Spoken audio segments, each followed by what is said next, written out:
Patrika sa programang Kaitapatan. Kumusta po kayo? Anong kalagayan ninyo dyan sa Jensen, sir?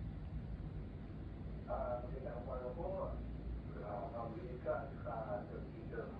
Yan, no? Magandang umaga po. Opo, Rico po. Although, hindi po maganda talaga kasi sa nangyaring pagkalit dito sa ating biktima sa buong at saka sa Cotabato provinces. Po. Yes. Describe to us, Brother Manny, tama po ba?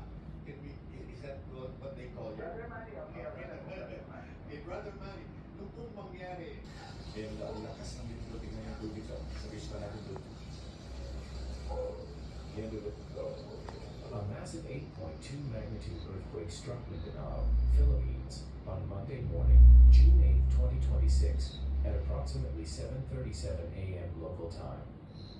According to the Philippine Geological Survey, the epicenter was at sea at a depth of 34 kilometers. The epicenter was 45 kilometers southwest of General